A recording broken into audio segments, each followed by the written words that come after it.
વિડીયોમાં આપ સૌનું હાર્દિક સ્વાગત છે। ધોરણ 12 વાણિજ્ય વ્યવસ્થા અને સંચાલન ચેપ્ટર 5 કર્મચારી વ્યવસ્થા। તો આજે વિદ્યાર્થી મિત્રો કર્મચારી વ્યવસ્થાની પ્રક્રિયાના પોઈન્ટ વિશે આપણે અભ્યાસ કરશું કે પ્રક્રિયામાં કયા કયા પોઈન્ટ આવે છે।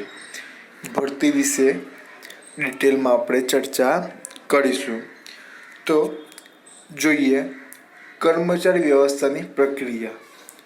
તો એક સારા ઉદ્યોગપતિએ જણાવ્યું હતું કે એના અનુસાર સારો, અનુભવી, કલ્પનાશીલ અને પ્રમાણિક કર્મચારીએ ધંધાકીય મિલકત સમાન છે। એક સારો કર્મચારી હોય, પ્રમાણિત હોય, કલ્પનાશીલ હોય અને પ્રમાણિત હોય એ શું ગણવામાં આવે છે? ધંધાકીય એકમ માટે શું મિલકત ગણવામાં આવે છે, અમૂલ્ય મિલકત ગણવામાં આવે છે। ધંધાકીય એકમની શરૂઆતથી કર્મચારીનું ભરતીનું કાર્ય મહત્વનું બની જાય છે। કોઈ પણ કંપની શરૂઆત કરો, કોઈ પણ એકમની શરૂઆત કરો તો કર્મચારીની ભરતી તો કરવી જ પડે। કર્મચારી વગર કોઈ પણ કાર્ય થઈ શકવાનું નથી। એટલે કે કોઈ પણ પ્રકારની લાગવગ, ભ્રષ્ટાચાર કે સગાવાદ છોડીને તટસ્થ રીતે યોગ્ય લાયકાત, કૌશલ્ય, જ્ઞાન ધરાવતા અને નિષ્ઠાવાન વ્યક્તિની કર્મચારી તરીકે ભરતી કરવી જોઈએ। કે ભાઈ કર્મચારીની કોઈ પણ ભરતી કરવામાં આવે બરોબર, તેવું ના જોવું કે ભાઈ મારો રિલેટિવ છે એટલે લઈ લેવો, બરોબર, લાગવત ના કરવી, સગાવત ના કરવી, ભ્રષ્ટાચાર ના કરવી કે ભાઈ આટલા રૂપિયા આપે છે નોકરીએ રાખી દો, બરોબર। એટલે કે લાગવગ, ભ્રષ્ટાચાર, સગાવત છોડીને તટસ્થ રીતે યોગ્ય લાયકાત ધરાવતો હોય, યોગ્ય ક્વોલિફિકેશન ધરાવતો હોય, યોગ્ય નિષ્ણાંત હોય, નિષ્ઠાવાન હોય, બરોબર, તેવા વ્યક્તિને એટલે કે એવા કર્મચારીને ભરતી કરવી જોઈએ। તો આ માટે કેવી રીતે ભરતી કરવી? તો આ માટે આપણે જોઈએ કે વૈજ્ઞાનિક ભરતી કરવી જોઈએ। વૈજ્ઞાનિક ભરતીની પદ્ધતિનો ઉપયોગ કરી કે ભાઈ અલગ અલગ પદ્ધતિઓ મુજબ વૈજ્ઞાનિક ધોરણે પદ્ધતિ મુજબ કર્મચારીઓની ભરતી કરવી જોઈએ। તો ભરતી એટલે શું વિદ્યાર્થી મિત્રો? રિક્રુટમેન્ટ। તમે ન્યૂઝપેપરમાં વાંચતા જ હશો કે ભાઈ આટલા કર્મચારીની જરૂર છે, આટલા માણસ જરૂર છે, સેલ્સ એક્ઝિક્યુટિવની જરૂર છે, સેલ્સમેનની જરૂર છે। ન્યૂઝપેપરમાં એડવર્ટાઇઝમેન્ટ તો આવતી જ હોય છે। એટલે કે આપણે જોઈએ ભરતી એ સતત ચાલતી પ્રક્રિયા છે। કોઈ પણ આપણે જોયું કે નવું એકમ સ્થપાય, કાં તો ચાલુ એકમનો વિકાસ થાય, કાં તો કોઈ કર્મચારી રાજીનામું આપે કે કોઈ કર્મચારી મૃત્યુ કાં તો નિવૃત્તિ જેવા સંજોગોના કારણો અનુસાર દરેક એકમે ભરતી કરવી પડે છે, બરોબર। ક્યારે ક્યારે ભરતી કરવી પડે કંપનીએ?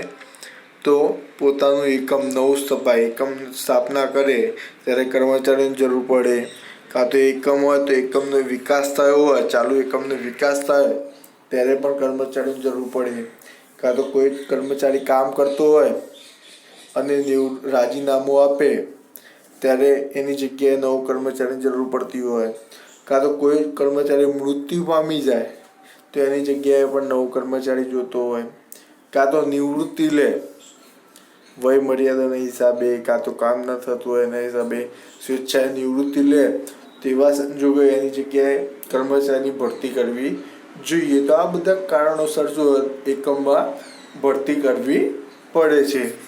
તેનો અર્થ જોઈએ। ભરતી એટલે કર્મચારીઓને શોધવાની અને તેમને નોકરી કરવા માટે અરજી કરવા પ્રોત્સાહિત કરવાની પ્રક્રિયા છે। ભરતી એટલે શું? કર્મચારીને શોધવાની અને તેમને નોકરી માટે શું અરજી કરવા પ્રોત્સાહિત કરવાની એક પ્રક્રિયા છે। બીજા અર્થમાં આપણે જોઈએ તો ભરતી એટલે શું?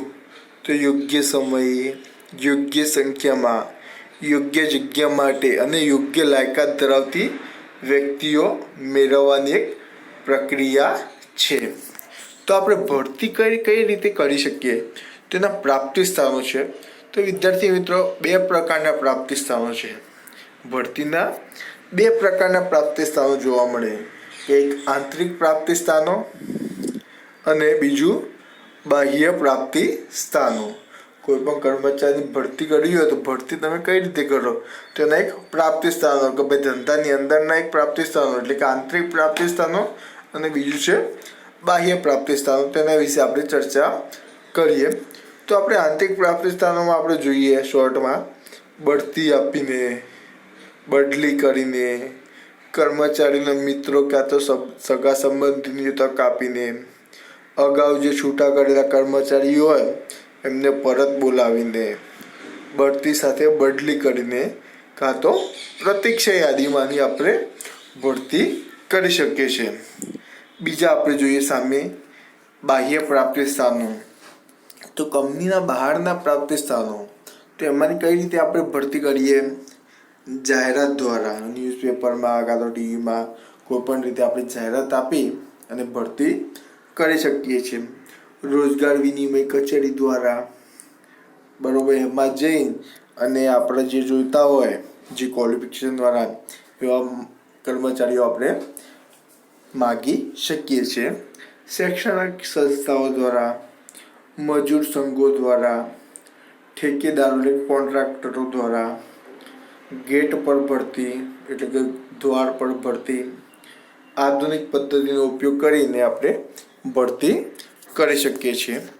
તો હવે આપણે વિસ્તૃતમાં જોઈએ તો આંતરિક પ્રાપ્તિ સ્થાનો.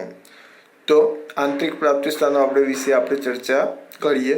તો પહેલું આપણે જોયું કે ભાઈ આંતરિક પ્રાપ્તિ સ્થાનોમાં બઢતી આપીને એટલે કે કોઈ કર્મચારી હોય ઉપરના લેવલે કાં તો મધ્ય સપાટીએ આપણે જોઈએ કે કર્મચારી રિટાયર થયો, કર્મચારી નિવૃત્તિ લીધી, તો એની જગ્યા ખાલી પડે તો નિમ્ન કક્ષાનો વ્યક્તિ હોય એના નીચેનો જે વ્યક્તિ હોય એને બઢતી આપીને એની પોઝિશન ઉપર બેસાડવામાં આવે. તેને શું બઢતી આપીને જગ્યા પૂરી પાડી. તો આપણે જોયું કે ભાઈ આ પદ્ધતિમાં જ્યારે એકમમાં નવી જગ્યા ઊભી થાય એટલે કે ખાલી જગ્યા પડે ત્યારે સંચાલકો શું વર્તમાન જે કર્મચારીઓ કામ કરે છે, બરાબર, એ કર્મચારીનું કામ, હોશિયારી, એમનામાં પ્રમાણિકતા કેટલી છે, વફાદારી કેવી છે, આ બધી જ બાબતોનું મૂલ્યાંકન કરે છે કે ભાઈ કાર્યક્ષમતા કેવી છે, મહેનતુ છે કે નહીં, હોશિયાર છે, બરાબર. તો આના આધારે શું બઢતી આપે છે, પ્રમોશન આપે છે, બરાબર. કોઈ અમુક તમે શબ્દ સાંભળ્યા કે મારું પ્રમોશન થઈ ગયું, આ પદ ઉપરથી ઉપરના પદ ઉપર જતો રહ્યો, સેલ્સમેન હોય તો સેલ્સ સુપરવાઇઝરમાં જતો રહ્યો.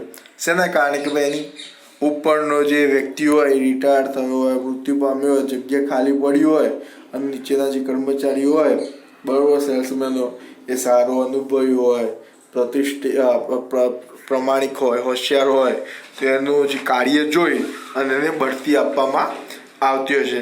એટલે કે પોતાના જ કર્મચારીને ઉચ્ચ હોદ્દા ઉપર લઈ જવાથી પોતાનો જે સેલ્સમેન હોય અને એને સેલ્સમેનને સેલ્સ ઓફિસર બનાવવામાં આવે, સેલ્સ સુપરવાઇઝર બનાવવામાં આવે તો એનામાં શું કાર્ય કરવાનો જુસ્સો વધે છે અને વફાદારી વધે છે, કાર્યનો જુસ્સો પણ વધે છે. સાથે સાથે બઢતી આપવામાં આવે તો એનું પદ પણ વધી જતું હોય, સત્તા પણ વધતી હોય, જવાબદારી પણ વધતી હોય.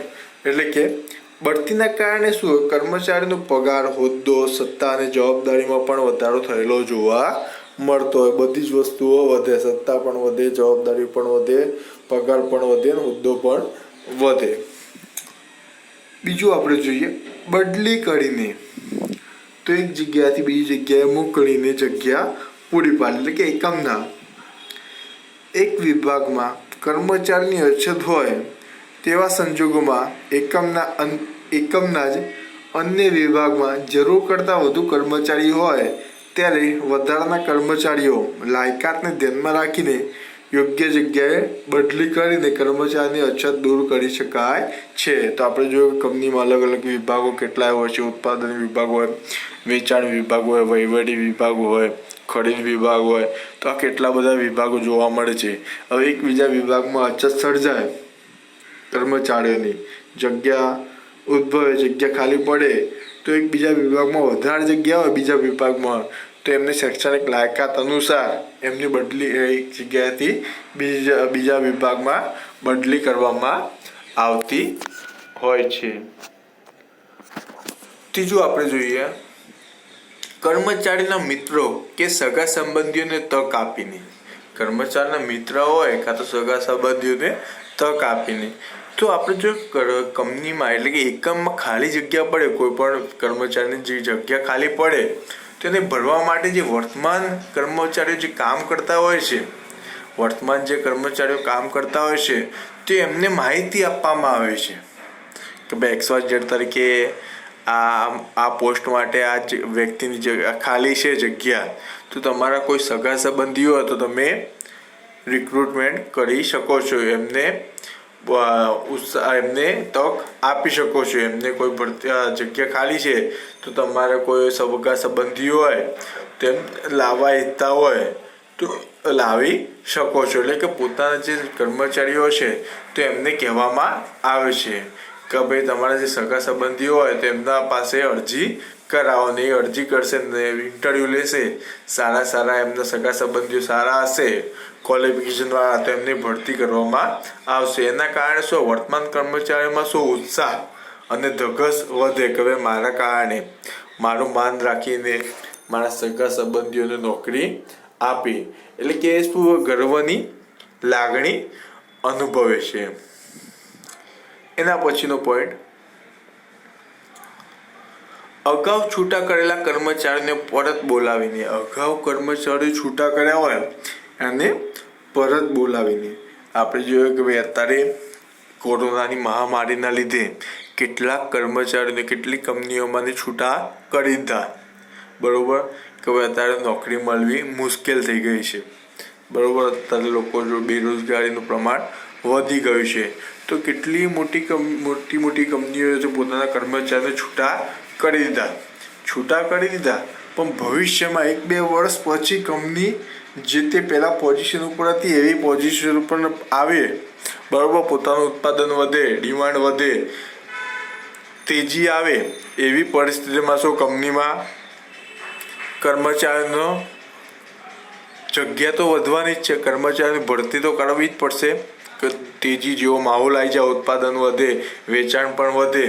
તો એવી પરિસ્થિતિમાં શું કે ભાઈ અગાઉ જે આપણે કર્મચારીઓ છૂટા કર્યા હતા, આપણા જે કર્મચારીઓ હતા મંદીના હિસાબે આપણે છૂટા કર્યા હતા, બરોબર, તેવા કર્મચારીઓને પહેલાં ચાન્સ આપવામાં આવે છે કે ભાઈ એવા કર્મચારીઓને ફરીથી બોલાવવામાં આવે છે કે ભાઈ તમે આવી જાઓ, અત્યારે આપણી કંપની સ્ટેબલ થઈ ગઈ છે, સારું એવું કામ કરે છે, તો તમે આપણી જ કંપનીમાં આવી જાઓ.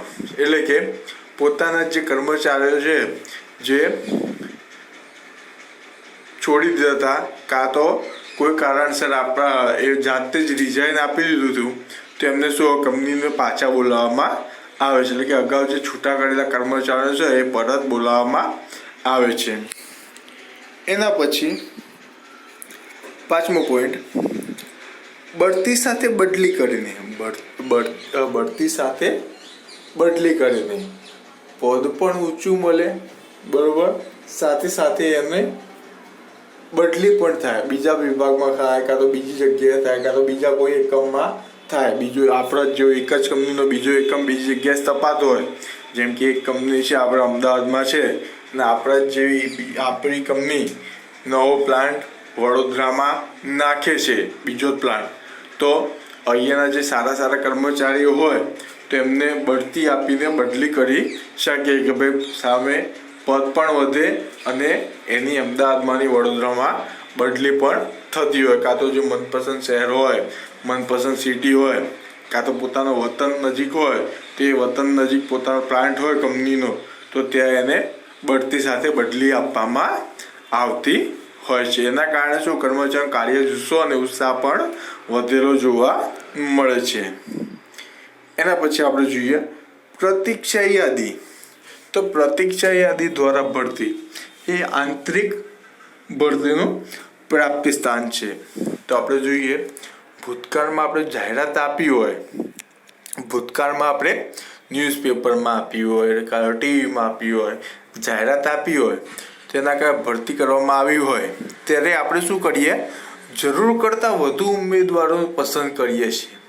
આપણે જરૂર હોય 5 ઉમેદવારો પણ વધારે ઉમેદવારો પસંદ કરતા હોય, 25-30 જેવા ઉમેદવારો પસંદ કરતા હોય, એટલે કે જરૂરત મુજબ ઉમેદવારોની ભરતી કરી વધારાના ઉમેદવારની એક યાદી તૈયાર કરવામાં આવે છે કે ભાઈ અત્યારે 5 સિલેક્ટ કર્યા છે, બાકીના 25 છે વેઇટિંગ લિસ્ટમાં, કાં તો એક પ્રતીક્ષા યાદી તરીકે એનો ડેટા સંગ્રહ કરવામાં આવે છે, એક ફાઇલ એમની બનાવવામાં આવે છે. એને આપણે શું પ્રતીક્ષા યાદી વેઇટિંગ લિસ્ટ કહીએ છીએ.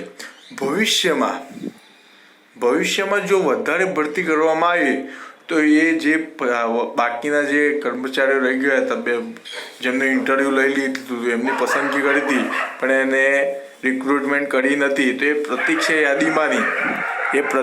યાદીમાંની એ કર્મચારીને ભરતી કરવામાં આવે છે. એટલે કે તેના કારણે ફરીથી ભરતી પ્રક્રિયા કરવી પડતી નથી, ફરીથી ઇન્ટરવ્યૂનો પ્રોગ્રામ રાખવો પડતો નથી.